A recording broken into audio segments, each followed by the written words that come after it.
ఈ social media రావడం అనేది యాజ్ అన్ యాక్టర్ కానివ్వండి, యాజ్ అ పర్సన్ కానివ్వండి, ఎంతవరకు అది అడ్వాంటేజ్ క్రియేట్ చేస్తుంది? ఎందుకంటే ఓ రకం చెప్పుకుంటే సోషల్ మీడియానే సినిమాని బాగా 100% అండి. సోషల్ మీడియా ఇవాళ చాలా హెల్ప్ఫుల్ అండి. ఇప్పుడు యాక్టర్గా నేను ప్రమోట్ అవ్వడానికి, సినిమా ప్రమోట్ అవ్వడానికి, ఇవాళ ఇన్ని ఇంటర్వ్యూస్ జరగడానికి చాలా హ్యూజ్ ఉంది.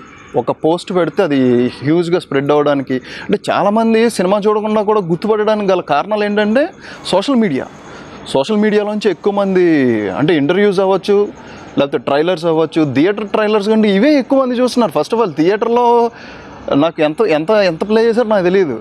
ఆర్జీవి గారి దాంట్లో 10 మిలియన్ వ్యూస్ వచ్చినాయి. అంటే అంతమందికి నేను రీచ్ అయిపోయినట్టే కదా, నా ట్రైలర్ రీచ్ అయిందంటే నేను రీచ్ అయినట్టే కదా.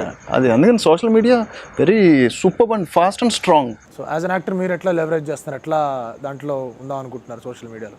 అంటే అర్థం కాలేదు. అంటే మీరు ఎట్లా మీరు కూడా సెల్ఫ్ ప్రమోషన్ ఏమైనా చేసుకుందాం అనుకుంటారా? హౌ ఫ్రీక్వెంట్లీ మీరు ఇన్స్టాలో, ఫేస్బుక్లో? నేను అన్నింటిలోనే ఉంటాను.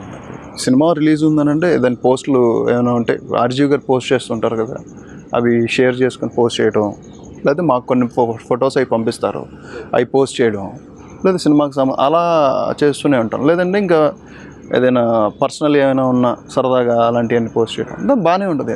ఎందుకంటే తెలియాలి, అంటే అందరికీ ఇంట్రెస్ట్ ఉంటుంది కదా, ఎలా అసలు ఏం చేస్తుంటారో తెలుసుకోవాలని చెప్పి, అందుకని చిన్నవి అన్నీ పోస్ట్ చేస్తుంటాను. ఆర్జీవి గారి గురించి జనాల పర్సెప్షన్కి విరుద్ధంగా ఒక క్వాలిటీ ఏదైనా ఉంటే చెప్పండి మాకు. ఆయన బాగా ఇట్లా ఉంటారు, కొంచెం అలా ఉంటారు, కొంచెం ఇదిగా ఉంటారు అని చెప్పి అనుకుంటుంటారు. ఆయనకు ఒక ఇమేజ్ ఉంది, పబ్లిక్ పర్సెప్షన్ అనేది ఉంటుంది ఆర్జీవి గారికి. అది కాకుండా ఏదైనా క్వాలిటీ కూడా చెప్పండి మాకు. అంటే ఇప్పుడు ఒక యాక్టర్గా నేను ఆయన దగ్గర నుంచి మేము ఎప్పుడు కలిసి కూర్చొని మాట్లాడినా ఆర్జీవి గారితో సినిమా గురించి తప్ప ఆయన ఎప్పుడు వేరే డిస్కషన్ చేయలేదంట. నాకు పాత సినిమాలు చూసే అలవాటు బాగా ఉంది. ఆయన హాలీవుడ్లో పాత సినిమాల గురించి చెప్తారు. ఆయన ఆ ఇంట్రెస్ట్ ఆయనతో మాట్లాడుతుంది. అందుకనే అంటే ఒక టాపిక్ కాదు, ఆయన వంగవీటిలో సాంగ్స్ పాడారు.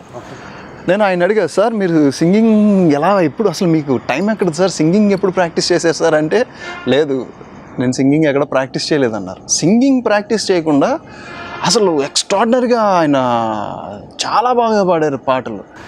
అంటే ఎంత ఆయన తప్ప నా లోపల నుంచి అదంతా నేను అదే ముందు మెంటల్ ఎబిలిటీ మీద ఎప్పుడైతే ప్రాక్టీస్ గట్టిగా జరిగిద్దో మీకు ఆటోమేటిక్గా వచ్చేస్తాయి అన్నీ. ఆయన అంత తపన లోపల నుంచి ఆ డెడికేషన్ అదంతా నాకైతే కనిపించిందండి. అవన్నీ నేనైతే తీసుకున్నా, ఓకే ఇంత డెడికేటెడ్గా ఉంటారా.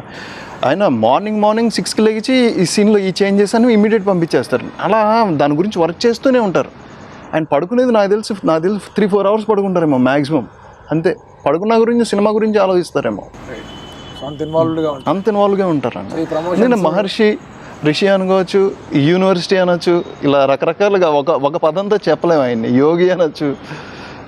సినిమా ప్రమోషన్స్ ట్వీట్లు అన్నీ కూడా సినిమాకి సంబంధించి పొలిటికల్ యాంగిల్.